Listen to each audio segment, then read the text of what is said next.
The afternoon sun blazed through the glass doors of Thompson's grocery, casting long shadows across the polished floors. Shoppers moved in steady streams, carts rattling, voices murmuring over the hum of refrigeration units. The air smelled of fresh produce and baked bread, the kind of comforting aroma that usually put people at ease. But not Jason Carter. He stormed through the automatic doors like a man on a warpath, his phone pressed to his ear, his expensive leather shoes clicking sharply against the tile. His tailored suit and slicked-back hair screamed privilege, and the way he shouldered past an elderly man without so much as an "excuse me" confirmed it. Jason was in a hurry, always in a hurry, and the world in his mind existed to move out of his way. "Listen, I don't care what the excuse is," he snapped into the phone, his voice cutting through the calm like a blade. "If that deal isn't closed by 5, heads are rolling. And yours will be first." He jabbed the end call button with unnecessary force, shoving the phone into his pocket with a frustrated grunt. His coffee, a ridiculously overpriced latte from the artisan cafe next door, was clutched in his other hand, still steaming. He took a quick sip, barely tasting it, his mind already racing to the next problem, the next demand, the next person who would inevitably disappoint him. And then impact. A firm but accidental bump sent hot liquid splashing over his hand. His sleeve, his pristine white shirt. The shock of it made him jerk back. His expensive coffee now a ruined stain spreading across his clothes. His head snapped up, fury igniting in his chest before he even registered who had collided with him. Standing there, calm but startled, was Lisa Thompson. She was a tall, elegant black woman, her dark hair pulled into a sleek bun, her outfit professional but understated, a blazer, slacks, simple jewelry. She hadn't been rushing. She hadn't been careless. She had simply been there, turning the corner at the same moment Jason barreled through like a bull in a china shop. For a fraction of a second there was silence. "What the hell is wrong with you?"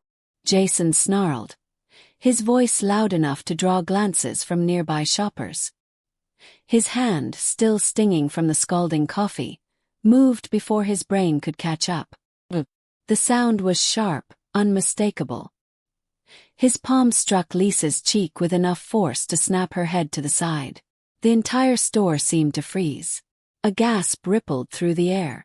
A child's voice piped up, "Mommy, why did that man hit that lady?" before being quickly hushed. The cashiers stopped scanning. Cart mid-push halted in place. Lisa didn't stumble, didn't cry out. She just slowly turned her face back toward him, her expression unreadable. Her cheek was reddening but her eyes were ice. Jason barely had time to register the weight of what he'd done before a store employee came sprinting from behind the customer service counter, his face a mask of horror.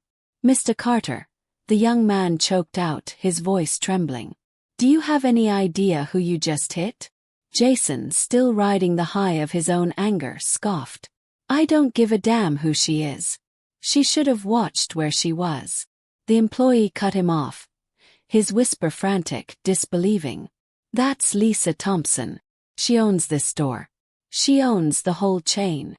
And just like that, Jason's world tilted. His stomach dropped. His pulse, which had been pounding with rage, now thundered with something far worse, dread. Lisa said nothing. She didn't have to. The silence around them was deafening. Then, with terrifying calm, she reached into her pocket and pulled out her phone. Jason realized, far too late, that he had just made the biggest mistake of his life. The fluorescent lights of Thompson's grocery hummed overhead, casting a sterile glow over the frozen scene. The air, once filled with the mundane chatter of shoppers and the beeping of scanners, had gone unnaturally still. Every eye in the immediate vicinity was locked onto the two figures at the center of the storm. Jason Carter, his face still twisted with fading rage, and Lisa Thompson, her cheek burning red but her posture unbroken. The young employee who had rushed over, Marcus, his name tag read, stood between them like a man who had just seen a car crash happen in slow motion. His mouth hung slightly open, his fingers twitching at his sides as if unsure whether to reach for his walkie-talkie or physically intervene. The words he had just uttered seemed to hang in the air, thick and suffocating. "That's Lisa Thompson. She owns this store. She owns the whole chain." For a heartbeat, Jason didn't move. His brain, usually so quick to fire off demands really stuttered to a halt. The words registered, but their meaning took a second longer to sink in. His gaze flickered from Marcus's horrified expression back to Lisa, really looking at her for the first time. Before, she had just been an obstacle, a faceless body in his way. Now he noticed the sharp cut of her blazer, the understated diamond studs in her ears, the way she held herself. Not like someone who had just been struck, but like someone who had expected better and was disappointed to be proven wrong. Her eyes, dark and unreadable, pinned him in place with a weight he couldn't shrug off. A nervous titter broke the silence from somewhere in the crowd. A phone camera lifted, its lens catching the light. Jason's throat tightened. "You're the Lisa Thompson," he heard himself say.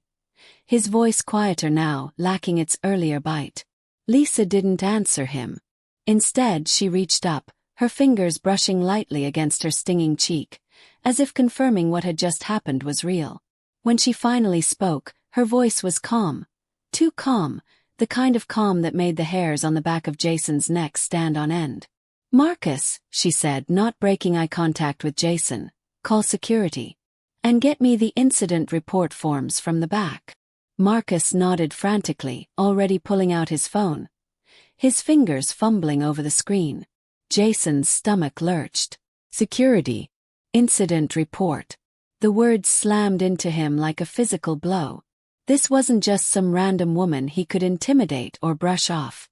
This was someone with power, with resources, with the ability to make sure this moment followed him forever. His mouth went dry. "Wait," he said, the word tumbling out before he could stop it. His hands came up, palms out, a reflexive gesture of surrender. "Look, I didn't know who you were. I wasn't thinking. It was an accident." Lisa's eyebrow arched just slightly. The slap was an accident. A fresh wave of murmurs rippled through the onlookers. Someone snorted. Jason's face burned. "No, I didn't mean to," he floundered, his usual eloquence abandoning him. How could he explain that he had meant to hit her in that moment, that he'd been so consumed by his own frustration that he hadn't even hesitated? That was the part that would damn him. Marcus, still on the phone, murmured something urgent into the receiver before turning back to Lisa. "They're on their way, Ms. Thompson." Jason's pulse spiked. He could see it now, the security footage, the viral video, the news headlines. Local businessman assaults grocery chain owner. His career, his reputation, all of it crumbling because of one moment of unchecked anger. Lisa finally looked away from him, addressing Marcus instead. "Make sure the cameras in this section are pulled. And get statements from anyone who saw what happened." Jason's breath hitched. Cameras, statements. This was escalating too fast. "Ms. Thompson," he tried again, forcing his voice into something resembling respect. "Please, let's talk about this. I'm willing to make this right." Lisa turned back to him, and for the first time, something flickered in her eyes. Not anger, not even disdain, but something colder. Amusement. The kind reserved for a bug that had just flown into a spider's web. "Oh, Mr. Carter," she said softly. "We're way past that." The distant sound of heavy footsteps echoed through the store. Security. Coming for him. Jason's hands clenched at his sides. He had never felt so small in his life. And it was only just beginning. The rhythmic thud of polished security boots against linoleum cut through the heavy silence like a drumbeat of doom. Two broad-shouldered men in crisp uniforms emerged from the back of the store, their radios crackling with static, their expressions carefully neutral but their eyes sharp with purpose. They moved with a kind of practiced efficiency that suggested this wasn't their first time escorting someone out, but it might have been the first time they'd done it for this particular reason. Jason Carter's mouth went bone-dry as they approached. His pulse hammered so violently he could feel it in his temples, each throb a merciless reminder of the colossal mistake he'd made. His fingers twitched at his sides, itching to reach for his phone, his wallet, something that might help him claw back control of this spiraling nightmare. But there was nothing. No quick fix. No smooth talking his way out. The taller of the two security guards, Andre according to his badge, stopped just short of Jason. His arms crossed over his chest.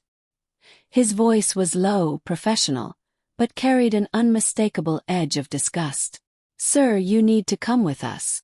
Jason's throat worked around words that wouldn't come. His gaze darted to Lisa, who was now speaking quietly with Marcus, her posture relaxed, as if this were just another minor inconvenience in her day. As if he were just another minor inconvenience. The second guard, Reynolds, stepped forward, his hand resting lightly on the baton at his hip. Not a threat, but a reminder. "Now, sir." A fresh wave of whispers erupted from the gathered crowd. Phones were still raised, recording, immortalizing every second of his humiliation. Jason could practically see the headlines already. Entitled Executive Assaults Black Business Owner, Caught on Tape. His stomach twisted. "Hi," Jason started, then stopped, his voice cracking under the weight of dozens of judgmental stares. He swallowed hard. "I'll leave. You don't need to escort me." Andre's expression didn't change. "Store policy. You're banned from the premises effective immediately. We walk you out." "Ban." The word hit him like a slap of its own. Jason had never been banned from anywhere in his life. He was the kind of man who got reservations at fully booked restaurants, who got waved through velvet ropes at clubs. Now he was being treated like a common troublemaker, a threat. His face burned as the guards flanked him, their presence boxing him in. He had no choice but to move. The walk to the front of the store felt endless. Every step was punctuated by the rustle of onlookers shifting out of the way, the occasional muttered comment. "Damn, did you see that?" The relentless click of camera shutters.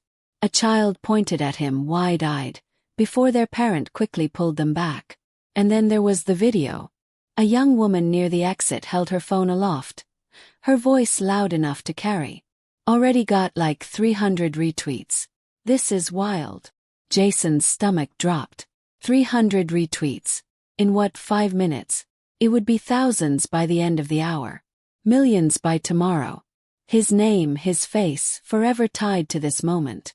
The automatic doors slid open with a cheerful ding, the afternoon sunlight glaringly bright after the store's fluorescent haze.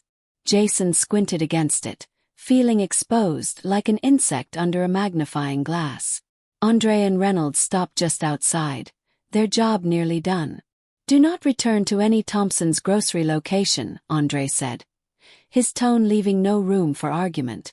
"Any attempt to do so will result in trespassing charges." Jason opened his mouth, to argue, to apologize, something, but Reynolds cut him off with a look. "Save it, man. Just go." And just like that, they turned and walked back inside, leaving Jason standing alone on the sidewalk, the weight of what he'd done crashing down on him all at once. His phone buzzed in his pocket. Then again. And again. He pulled it out with trembling hands. Unknown number. "Hey, is this the guy who slapped Lisa Thompson?" "Emily. Girlfriend, what the actual fuck, Jason?" "Brad, boss, my office." Jason's vision blurred. This wasn't just humiliation. This was the end of his life as he knew it. The drive back to his office was a blur of honking horns and flashing traffic lights that Jason barely registered. His knuckles were bone-white around the steering wheel, his mind replaying the scene in the grocery store on an endless, torturous loop. Lisa Thompson's unflinching gaze, the sting of his own palm against her cheek, the way the crowd had looked at him like he was something vile. His phone had not stopped buzzing. Not once. By the time he pulled into the parking garage beneath his sleek high-rise office building, the notifications had stacked into the hundreds. Twitter, LinkedIn, even his goddamn fitness app seemed to know what he'd done. He didn't need to open them to know what they said. The video had already metastasized across the internet, a digital wildfire spreading faster than containment was possible. The elevator ride up to the 32nd floor was worse. 2 junior associates from accounting stepped in on the 18th, their chatter dying the second they recognized him. One, a woman with a sharp bob and even sharper eyes, actually took a half step back as if he might strike her too. They got off 3 floors early without a word, their whispers starting before the doors had even closed behind them. Jason's stomach churned. When the elevator finally dinged open on his floor, the usual hum of keyboards and hushed conference calls was conspicuously absent. Instead there was silence, the kind that clung to the air like smoke. Every head in the open office space turned toward him as he stepped out. Some expressions were unreadable, others were not. Disgust, judgment, schadenfreude. His assistant, Mira, usually unflappable, looked up from her desk with something dangerously close to pity. "Brad's waiting for you," she said quietly. He said to go right in. Jason didn't bother nodding. He walked past her, past the rows of wide-eyed colleagues, toward the corner office with the floor-to-ceiling windows and the man inside who held the remains of his career in his hands. Brad didn't look up when Jason entered. He was staring at his laptop screen, his mouth a thin, unforgiving line. The video, that goddamn video, was playing silently on it. Jason didn't need sound to know what was being said. He'd lived it. "Close the door," Brad said. Jason did. For a long moment, the only sound was the muffled chaos of the city outside the windows. Then Brad exhaled hard and finally looked at him. "What the fuck, Jason?" There was no good answer. There was no spin, no deflection, no charming his way out of this. The evidence was right there, pixelated but damning, looping over and over on Brad's screen. Jason opened his mouth, closed it. "It was a mistake," he said finally, the words ash in his mouth. Brad barked out a laugh. "A mistake? You assaulted a black woman in public, Jason. A prominent black woman. Yo, do you have any idea how many people have already called me? The board. Clients." He shoved the laptop around so Jason could see the full scope of the disaster. The hashtags, #FireJasonCarter, #BoycottThompsonGrocers, the think pieces already being churned out, entitlement, racism, and the violent ego of corporate America, the flood of comments calling for his head. Jason's knees threatened to buckle. Brad leaned forward, his voice dropping to a venomous whisper. "We're a communications firm. Our entire business is reputation management. And you just torched yours, and ours by extension, in under 5 minutes." The unspoken words hung between them. There's no coming back from this. Jason's phone buzzed again. He didn't check it. He already knew. Brad sighed, rubbing his temples. "Clean out your desk. HR will email you the severance paperwork. And for God's sake, stay off social media." It wasn't until Jason was back in the elevator, a cardboard box of his belongings in his arms, that he finally looked at his phone again. "Emily, girlfriend, we're done. Don't call me." "Jason, what have you done?" "Unknown number." "Hope it was worth it, you racist prick." The elevator doors opened to the lobby. A group of interns waiting to go up took one look at him and burst into hushed whispers. Jason walked out into the afternoon sun, his world in ashes behind him. This wasn't just losing a job. This was losing everything. The whiskey in Jason's glass had long since lost its bite. The ice melted into a sad, diluted pool that matched the state of his apartment. Empty takeout containers littered the coffee table. Unopened mail, bills, legal notices, a single handwritten letter from his mother that he couldn't bring himself to read, piled up by the door. The television played the news on mute, but he didn't need sound to recognize his own face flashing on the screen for the 3rd time that hour. 3 weeks. 3 weeks since the slap. 3 weeks since his name became synonymous with that guy. The entitled white executive who thought he could put his hands on a black woman and walk away unscathed. His phone buzzed on the counter. Another unknown number. Another message he wouldn't open. They'd started out angry, "How dare you?" Then morphed into something worse, "We know where you live." Now they were just background noise, like the sirens outside his window or the drip of the faucet he kept meaning to fix. Jason dragged a hand down his face, his stubble rough against his palm. He hadn't shaved, hadn't slept, Hadn't done much of anything except replay that moment in the grocery store, over and over, until the memory had worn grooves into his brain. What had he been thinking? The truth, the one he'd been avoiding since it happened, finally slithered to the surface. He hadn't been. Not really. That was the worst part. There had been no grand moment of malice, no calculated cruelty. Just anger, hot, thoughtless, all-consuming, and the absolute certainty that his inconvenience mattered more than anyone else's humanity. A knock at the door startled him. Jason froze. He wasn't expecting anyone. Couldn't be expecting anyone, unless it was a process server or a reporter or... Another knock, sharper this time. He stood, his legs unsteady, and peered through the peephole. Marcus, the grocery store employee from that day, the one who'd looked at him with such naked horror. He was wearing a hoodie now, his hands shoved deep in his pockets, his expression unreadable. Jason's pulse spiked. What the hell was he doing here? Had Lisa sent him? Was this some kind of... "I know you're in there," Marcus called through the door. "I can see your shadow." Jason hesitated. Then, with a slow exhale, he turned the lock. The door swung open. Marcus didn't step inside. Just looked him up and down, taking in the disheveled hair, the rumpled clothes, the hollowed-out look of a man who hadn't seen sunlight in days.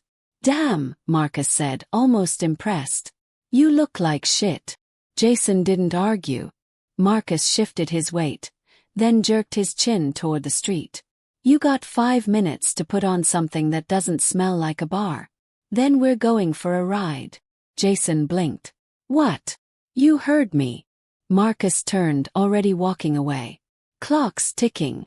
Jason stared after him, his mind scrambling for an explanation. Was this a trap? A setup? Kind of. "And bring your ID," Marcus called over his shoulder. "You're gonna need it where we're going." Jason's fingers tightened around the doorframe. He had no idea what was happening. But for the first time in weeks, he had a reason to leave his apartment. And that was enough. The car ride was silent. Marcus drove an old Honda Civic with a cracked dashboard and the faint smell of peppermint gum. Jason sat stiffly in the passenger seat, his seatbelt digging into his shoulder, his hands clenched in his lap. The city blurred past the windows. Neon signs, crowded sidewalks, the occasional flash of a Thompson's grocery logo that made his stomach twist. He should have asked where they were going. He didn't. Marcus didn't offer an explanation. Just tapped his fingers against the steering wheel in time with some unheard rhythm. His gaze fixed on the road ahead. 20 minutes later, they pulled into a parking lot Jason didn't recognize. The building in front of them was nondescript, brick and unmarked except for a small hand-painted sign by the door. Community Hope Center. Jason's breath caught. This wasn't a trap. It was worse. Marcus killed the engine and finally looked at him. "You're gonna want to wipe that look off your face before we go in." Jason swallowed. "What look?" "The one that says you'd rather be anywhere else." Marcus unbuckled his seatbelt. "These people don't owe you shit. Remember that." The words landed like a punch. Jason followed him inside. The center was brighter than he expected, the walls covered in children's drawings and flyers for job training programs. A few people milled around, a tired-looking woman rocking a baby, a group of teenagers huddled around a laptop, an older man sorting through a pile of donated clothes. No one recognized him.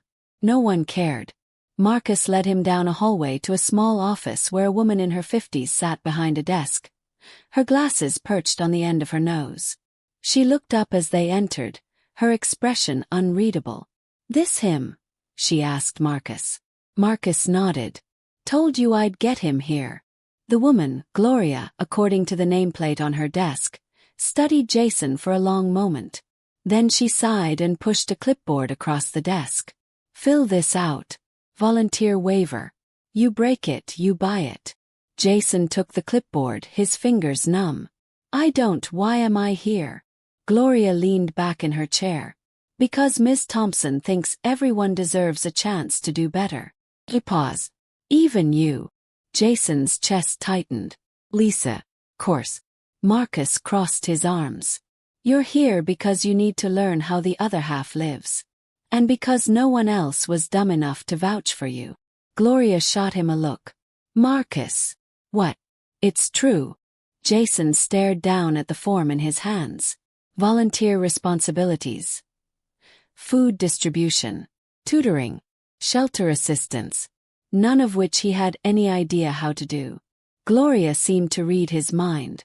You'll start in the kitchen. Lunch shift. Marcus will show you the ropes.